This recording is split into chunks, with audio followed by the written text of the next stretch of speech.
The Scope, where we go beyond listings. Welcome to the podcast. Myself, Nitin Kumar.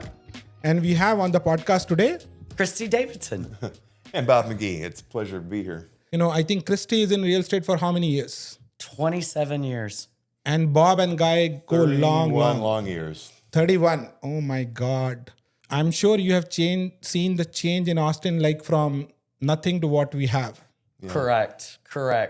No 360, hardly Mopac. Yeah, we've seen it all. And most important, actually, they are a power couple.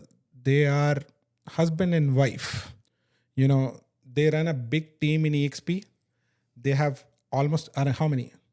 We're up at about 175 agents. Yeah. Wow. It's awesome. Yeah. You want to give any small, quick bit about both of you? So me and Bob go long way. We both worked in Dell. I worked 14 years. Bob, I think, worked more than 20. I was there for 20 years. Yeah. Yes. So that's how I know Bob, so long. I think very, very long now. Yeah. It goes by, doesn't it? Yeah. Yes. And I've heard so much about you, Christy, from Bob. Thank you. And always good things. So I pay him. You pay him? I pay him to say that. Not enough. It will be great for the audience to know your journey on real estate, your experiences on real estate, and any advice you have, not only for somebody who's buying the home, but also for the realtors who are in this, right, as a professional career, because you guys have done it. You guys have been successful for so long. What can people do? Sure. If you can add like some more introduction about your side, that will be awesome. Sure. So I'm 27 years, as we said, in real estate. 20 years with a different brokerage. Made the move over to EXP as it entered Texas 8 years ago now. Never thought I would make the move. However, just the business opportunity at the time and the way real estate was changing, it allowed me at that point to take a deeper dive and actually take a look at something that was different, right? Prior to my real estate career, I was in the banking industry here in Austin for 16 years with a financial institution and went through all the bank failures, 5 of them, which of course helps me in real estate today because it's a roller coaster, right? Yes. The background in banking, which I didn't realize at the time when I made the move, because banking had changed and become an animal that wasn't fun anymore. I used to have a lot of fun, wasn't fun anymore. And my best friend was in real estate. And she said, "You would be phenomenal at this." And thank God I just took the leap. And the beautiful thing is you build trust, confidence, and integrity, obviously, in the banking industry. And I was fortunate enough when I made the move over, my banking clients became my real estate clients. It was a really beautiful transition, which I was a little surprised about, but obviously very, very grateful. Yeah, and I think I love the analogy too with the banking clients becoming your real estate clients, because when we talk about real estate, that's what, for me, it's always about, is the relationships that you build over time, and the opportunity to continue to work with people year over year for both buying and selling in real estate. My path was a little bit different. I moved to Austin in '94 and came to the National Guard at that time. And what I found very quickly in Austin was you couldn't afford to live in Austin in '94. Oh, really? The National Guard, National Guard was great. It was a great lifestyle, but it's not a high paying opportunity. So I was trying to figure how do I make ends meet at that point, and it turned out that real estate was able to fill that gap for me for a number of years. Through the Guard, I found a number of clients. So it was extremely successful, particularly in my first 3 to 4 years here locally, just supporting my National Guard friends and family there. Ultimately, I went into the defense industry, spent 20 years with Dell with Nitin, and at that point, I wasn't able to work in real estate full time. So this is one of the transformational pieces with your license in hand. What it did, though, was it gave me the ability to continue to support my sphere and my kind of my friends but through other realtors. And that's where the referrals came into play. Mm-hmm. So, while I was being able to work really, really well in the technical industry, I was still able to do referrals, support my friends and my sphere, and at the same time still collect a paycheck because I had an active real estate license. So for 31 years, it's been a great way to get there. And then about 8 years ago, when I was getting ready to leave the tech industry, I decided to, hey, I have to look at brokerages very quickly. Mhm. And it just happened to be Christy at the time came and said, would you take a look at this company called EXP Realty, who I'd vaguely heard of, but I wasn't sure. And so after a couple of nights of vetting the company, actually on behalf of Christy, Mm-hmm. we weren't really married at the time. I She only was, knew him as a realtor no, at the market center because I was a team leader at a 600 agent market center here in Austin, second largest in the world for the brokerage. So he was your referral client. Yeah, pretty much. so, I was on the sly, of course. She was like, hey, would you check out this brokerage? But you can't tell anybody you're looking at them or who you're looking at them for. Uh-huh. And so, but Christy was my team leader. So, I did the homework. And the little fun story on this is vetted it, as I told her, it appears to have all of the characteristics and the goodness that they were presenting at the time, which has only gotten better. Yeah. You should, I'm going to make the move. So, my advice would be that you might want to consider it as well. So within, I don't know, a couple months, Yeah. Christy had made the decision to leave a brokerage that she had been, a leader at for 20 years at that point. And then within half a year, we got married, if you can imagine that.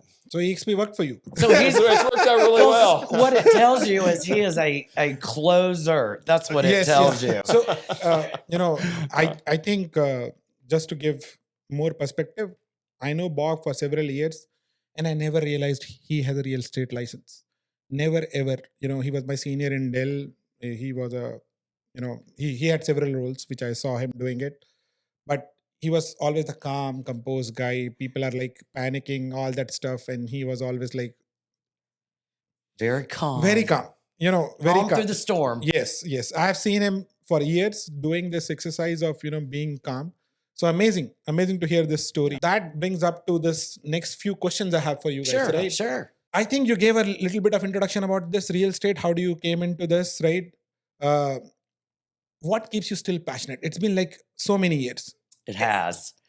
And when I got into real estate, it was March of 1998. Mhm.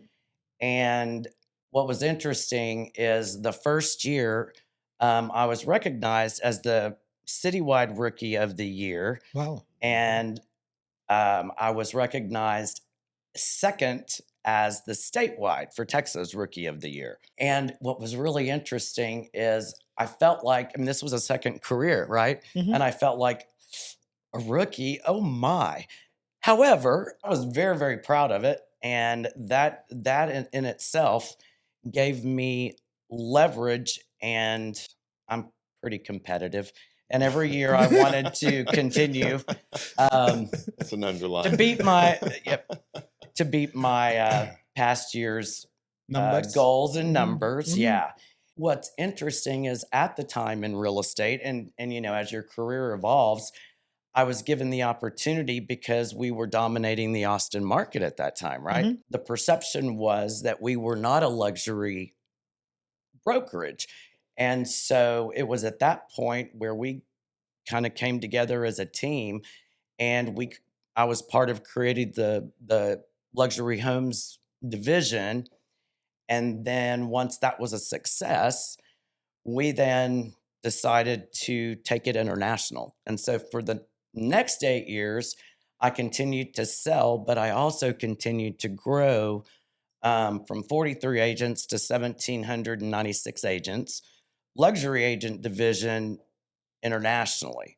So that was a blast. And then from that point, I had always been approached about leadership. However, I had a son that was an incredible athlete, and we were entrenched at Austin High, loyal forever, go Maroons. Mhm. Anyway, and there was no way I could leave Austin, Texas. I grew up in a small city, not so small anymore, which is Taylor, Texas. And family was all around. So when the opportunity came about to step into leadership role, and I didn't have to move, and it was in Austin, it was a phenomenal, opportunity.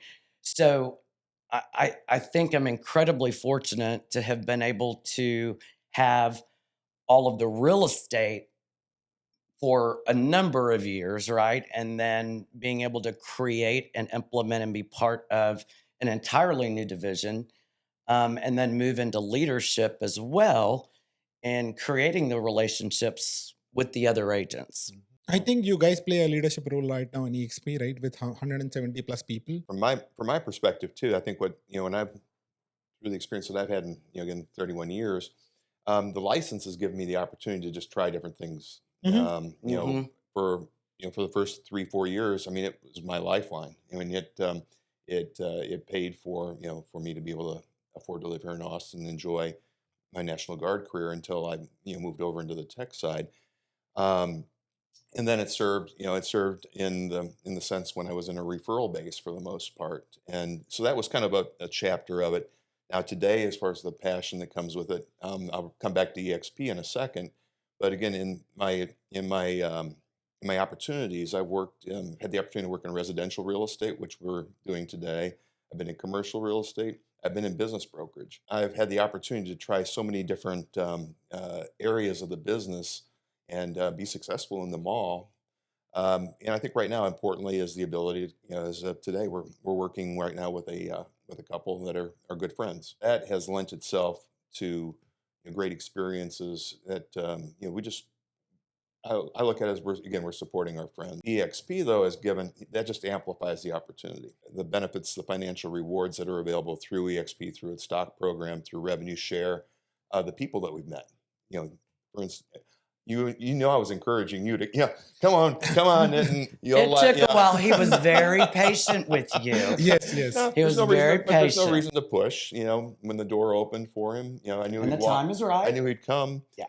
And you have given me space, which is very helpful. Yeah.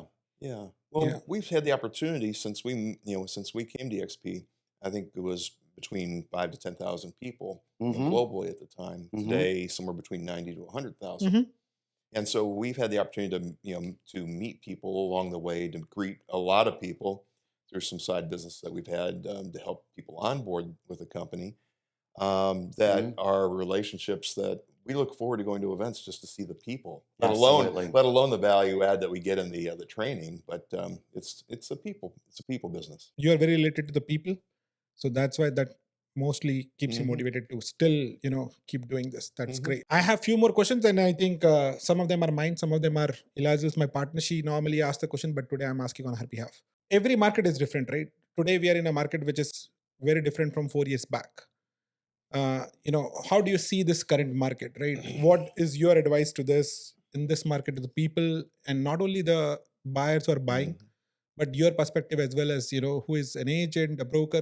You have played all the hats. So yep, I love this. So part of what we do is have with our team have a Wednesday mastermind, and agents come in from all over the country, and we literally have the ability to have our finger on the pulse here locally and nationwide. And that's a huge asset. Having been, and this is my fourth, as we would call, shift kind of market, this one is more like the movie Twister, I think, because I found it interesting. And on a call about a month ago, one of our incredibly successful agents made a comment, and she said, I'm finding this very nerve-wracking. I've been in the business 8 years and at a very high level successful, right? What is going on? And a light bulb went off, and I went, heavens, there are a huge number of people, and I'm just talking in the Austin surrounding area markets, right? They have never experienced what a true old school real estate market feels like, looks like. and it was kind of they were kind of like in the twilight zone. My house hasn't sold that I listed a week ago. What is going on? And we kind of giggled and gave a little love and said, hold on, take a deep breath. Here's how this will now look. You have to go back to the basics.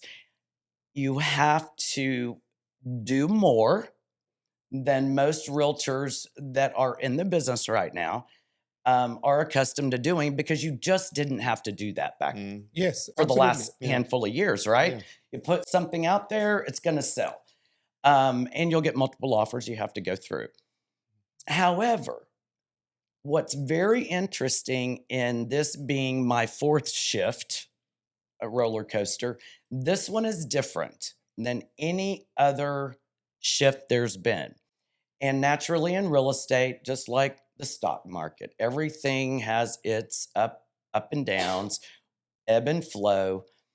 And when people ask me, and they ask me all the time, my gosh, this must just be horrible. The real estate market must just be terrible.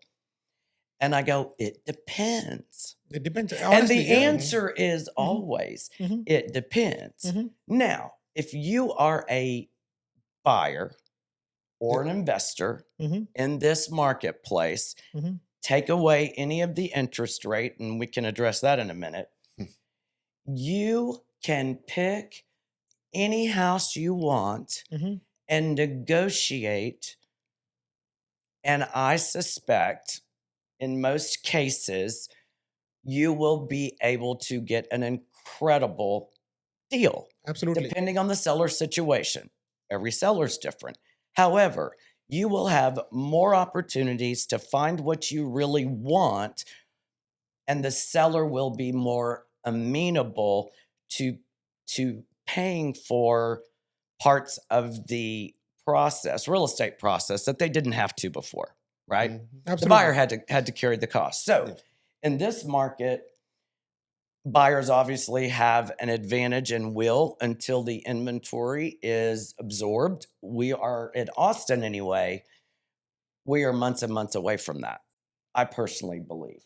And for sellers in the market, if you've owned your home for a very long time, yes, you may not get as much as you could have gotten, let's say 4 years ago.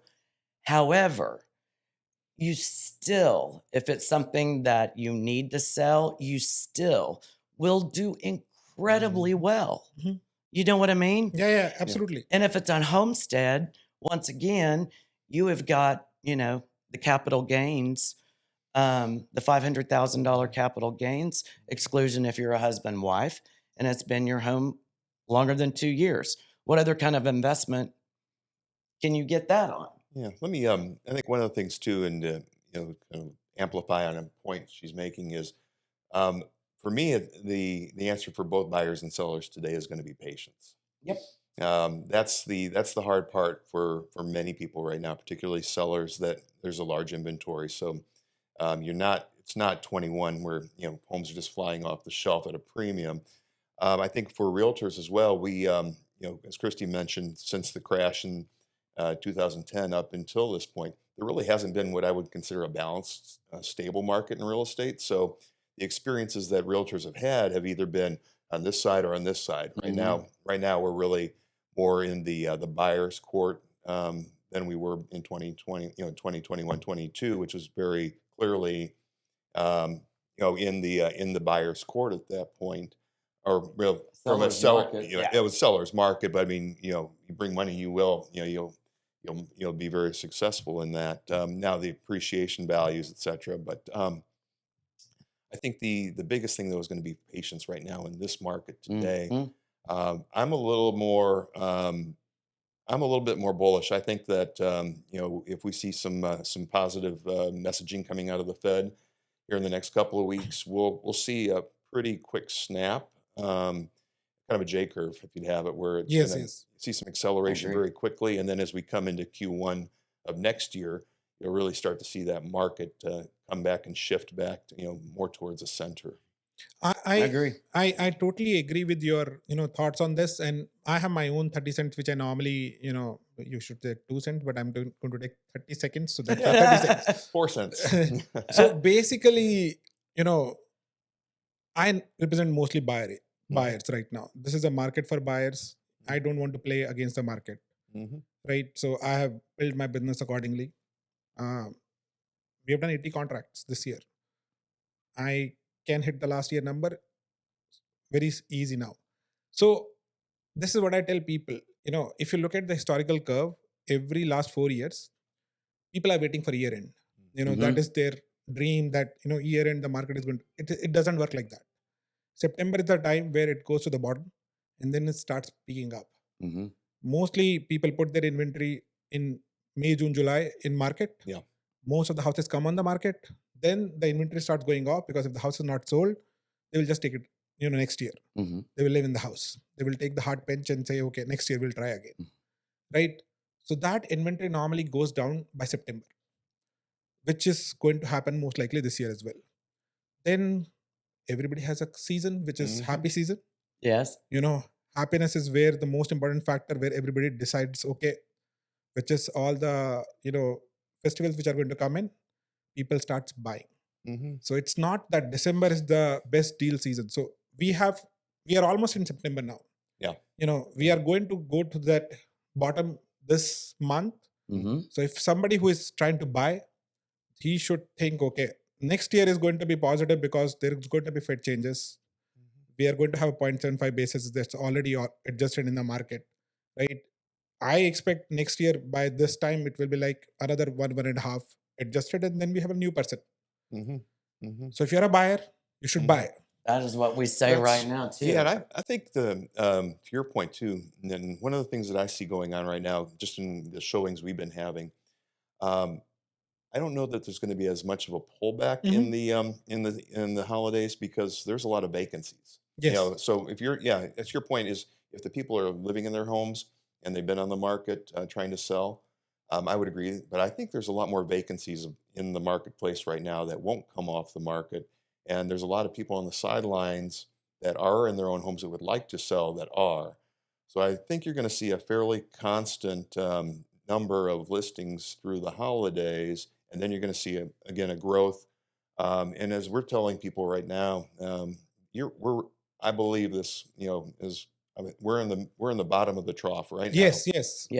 I think Austin got so much of beating in last 2 years from the media. Yes. It has come to a point with some positive change. This is going to trigger a positive impact. And I personally think Austin is a very, very small place. If I take the all suburbs out, which are the new suburbs, right? Mm-hmm. There is only like 8 or 9 older suburbs in Austin. The inventory on those 8 or 9 suburbs is like maybe 4,000, 5,000 homes. Mm-hmm. You add all the other ones like Jarrell, Elgin, Killeen, Bastrop, all that stuff, it becomes around 10,000, 15,000. But hey, I didn't even knew 5 years back there is a Jarrell here. Exactly. Right? Exactly. I used to just drive to that road to Dallas. I thought, okay, there is something You here. didn't even know. I didn't even knew. Then I realized there is 5,000 homes here, which came up in like 1 year. So that inventory is there. Yes, it all adds to Austin new metros, right? That's what they sold the whole Austin suburbs as Austin Tech Corridor, right? In 2021, 2022. And I got a feeling where somebody is doing a really great marketing. Yes. These are like 30 miles away from the tech places, but they're the tech corridors. Exactly. So yes, I agree. I have another question for you. What is your memorable deal? And if that deal is a power couple, that will be an amazing story. What is your memorable deal in real estate? I think our COVID story would probably be the best. That was, yes, because that was something no one had ever been through. We as realtors, we as citizens, nor our buyers and the agents and owners, right? What in the world? We have a precious family who's known to Bob. We were building the plane while it was flying. Yes, we were. And thank gosh, we were considered an essential business, right? And so we could work. However, watching us work looked like we were surgeons going, to the hospital as doctors, but we weren't. We were showing homes. So we're masked up, Clients no longer are in the car with you, right? We're meeting them there. We're standing at a distance, wearing gloves, opening doors, putting booties on. Going to going to open houses, and the so we're dealing with a great couple, great son that they have, and he was probably about 10 at the time. So you had the dynamic of the kids with the parents, and as I like to think of it, it was raining the entire time. Yes, it was. So we're in the process at each stop of, do we wear boots? Do we wear masks? Do we, each opportunity was unique. And through the day and days actually of working through that, this was $1 million. It was $1 million sale in that range. So it was as much of an adventure as it was fun with them, because again, these are friends that are known. Ultimately, being able to serve our client through the guidance that they took from us, but just the adventure of getting through that with them, finding a place that they're in today, that they still, when I see them, they still thank you for helping us find this place, because they love it. It's appreciated for them, and that just sticks out in my mind. Yeah, you couldn't touch anything. You had to sign waivers and disclosures before you even walked in the door. Pull out your card. Have you had? Yes, I've had my COVID. Yeah, it was crazy. It was crazy. It wasn't about real estate. It was about trying to keep everyone safe. In the process. Another question we have, right? What has changed in real estate from the time you have started? You have a long journey. Everything. Everything. You're gonna make me feel old, and I'm gonna feel like I'm my mother and dad. I used to walk down that street to school every day by the graveyard. I'm gonna answer this one just in a couple of statements. So I'm going to say some things that are very quickly. First, sign here, press hard, 3 copies. Yep. Next was this piece of technology that I hold in my hand today. We used to use dial-up phones. I had a Mapsco book in my lap. I didn't have a GPS. I had a Mapsco book to get where I was going. And the MLS used to come through on cards that would come to your office. The things that have changed is the technology that have made it easier to do our jobs. I was kicking the clutch with driving a manual and holding the Mapsco book in one hand and the coffee in another, trying to drive with my knee. I would scare the daylights out of my clients. They'd look and I go, look, I got this. I'm good at it. I got Mapsco book in my lap, because you'd have to flip at a certain street and then it wouldn't be next to it. You'd have to find page B472 and go, hold on. And you flip. And of course I would have coffee, and I'd have my knee, driving with my knee, holding my coffee, flipping my book, looking for, very dangerous. Did I mention a 5-page contract back then? Yeah. And how about this? There was no electronic signature. In the middle of the night, and it was very common, whether it was option periods, because at that time it ended at 11:59 p.m. You have no idea how many times I was in the car driving to a home before midnight getting signatures, because that was the deadline. And there was no such thing as fax. There was no such so yeah, we are aging ourselves, darling.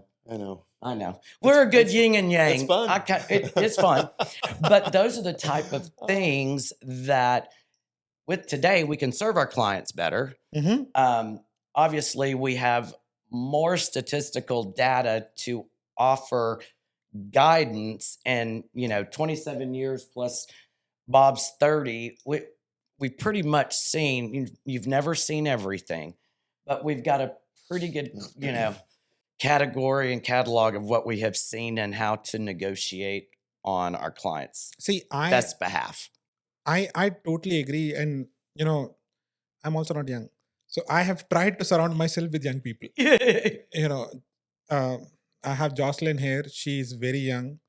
My business partner is also very young. I use a person to do most of the data analytics, right? Even though I have worked in tech for a long time, but he's more younger than me and he can do more marketing research and, So I think this technology, especially targeting people, who you want to sell. We sold a home just recently. It's under contract, and believe me, like the number of people who are liking the home, as we kept the home for a few days in market and we got it after 420 days, somebody else had it before us, and we got it under contract in 2 months. It took no months because we got it after 1.5 years almost. Wow. But we still was able to get it under contract, and I realized the power of marketing, especially the current age of marketing, Absolutely. right? It is way different than and it makes life more easy. It does. And it actually creates a much more sophisticated, intelligent, well-rounded Mm-hmm. buyer and seller, which I actually prefer. I mean, they've been exposed because of the internet, and everyone, you know, you were talking about marketing. The majority of what we do, we work with buyers, but about 75% of our business is listings. Most of it is referral. About 90% is referral. And you as an agent today, because all buyers begin looking for homes on the internet. However, the majority are all going to still use a real estate professional because they understand the value that we bring. We understand how to negotiate. We understand some of the pitfalls that can happen in a contractual process, because this is a contractual process. And for most people, it is the most expensive asset Of their they life. will ever buy. Yes. And, you know, I feel for those that don't have a professional to take them along and during this process, because we really can provide incredible amount of value. The saying goes that, again, you know, you're not going to be replaced by AI, but you're going to be replaced by somebody that knows how Better, to use better. AI. Yeah. The reason that's going to be important in the real estate market as well is because your buyers and sellers are going to be using AI. Yep. And when they're trying to come up with their own, you know, strategies to, you know, be as smart as you, or to, you know, have a perspective that's their own, they're going to be using those tools. If you're not in the same sandbox, you know, using them to your advantage, whether it's in marketing, market analysis, understanding your buyers and sellers, you're going to be outpaced by other realtors who are. 100%. So, You know, I'm practically seeing it. I just did a contract with a person who's going to close today, and he works in Amazon. Yep. And he came from Bay Area. I have a normal routine. I put them in my car and drove around Austin whole day, and then they go back in the evening, right? And they buy houses like that way, which is how it is. That's why I have like 75,000 miles on my car in 2 years. But the funny part is, you know, he went home. He looked at all the, you know, investment opportunities I gave it to him. Yes. He did an analysis, and all the analysis were done by ChatGPT. Yes, they Yep. are. You know, he And they're gave done me a like report. that. He gave me a report saying, "Hey, this community, this is the analysis. This community, this is the analysis. This community is." And I said, "Amazing! In an hour, you are coming back on a plane with all this analysis. You are amazing." He said, "Man, I just used ChatGPT." I know. I know. Yes. Okay. So yes, we have to adapt to the, you know, and he We gave do. me the report, because what happened is basically I was creating all this, you know, the advantage we have is we have a network. Yes. You know, Yeah. my business, 99% of my business is coming from referrals. People have worked with me. Of They are course. repeat buyers. That's how it has been working. I'm pretty sure it's the same with both of you as well. Absolutely. And I Right. love it. It's a delight. It's a delight. We have come to a stage where, you know, if we keep playing with our own network, you know, we'll be fine. Sure. Yeah. It Yep. took time, but we have built the network. It does. Yes. Yeah. So, but to keep growing more, we have to adapt. I used to create a report manually based on my, you know, thought, what is going to be Sure. future prediction and all that stuff. That guy gave me a report based on AI, and I'm using it now. Yeah. Absolutely. He did my job. I'm going to give you another quick example. This morning, again, the couple that we're working with, they sent over a list of maybe 10 properties from, you know, one of the online services. So, you know, my first stop was going to be to put that all into ChatGPT, go parse it, come down, give me, you know, MLS data. What do you know? You know, and that the company that they picked up their data from, a lot of times those listings may or may not exist. So it'll very quickly parse me down to a list of homes that are potential good targets.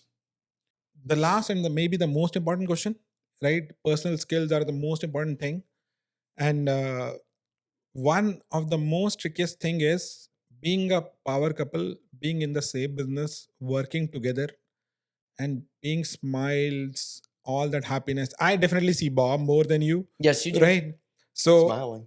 so how is this happening? What is advice you can give to the people, so that they can, still be married, work together, be happy, and don't Yep. have fights. I'll start with this one. Separate offices. Separate offices. Okay. And I am wired a completely different way than Bob is. Mhm.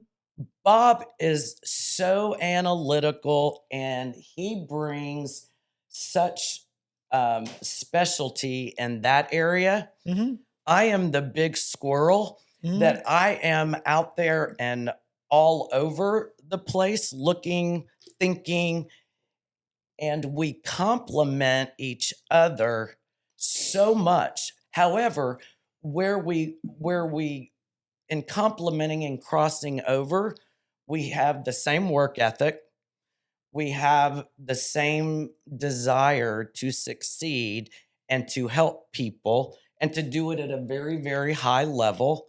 And more than anything, he lets Christy be Christy. Yeah. If that makes sense. Uh-huh. I see that. I think in that sense too, as a couple, yes, but as individuals, we support each other in that. So we're probably each other's biggest cheerleaders. We are. For goals that we have individually and together. So day in, day out, do we occasionally disagree on things? Sure. I mean, once or twice. Nobody's perfect, but we also don't let that fester. We address things immediately, particularly those that are between us. And I think that's, it's really lent itself, as Christy said, we have different complementary skills and backgrounds, personalities. Yep. And ultimately it's just the respect for your partner in this case, both in life and business. That's a very, very important advice. I think I read somewhere that And separate offices. Separate offices is very good. And family time. You have to cut. Yeah. You have to stop the business, put it on hold when it allows you to, right? And carve out the time to remove the business, play with grandbabies, have them over for sleepovers, and with the son and daughter-in-law, and enjoy life and making memories. And that sure makes work a whole lot more fun when you do that. That's a great advice. Christy's the face of the business. If you think of front of house, back house, I try to help keep things moving, and I'm just perfectly fine with her being the face and the name of the business. So, I think the ego thing plays into that as well. So. Sure, it does. Somebody want to reach you guys. Sure. And, as you told, you are managing a team in EXP, not only real estate agents, there's a lot of people you are managing. If somebody wants to reach you guys, what is the best source for them to connect with you, to gain more information, answer any questions, take advice? What do you think?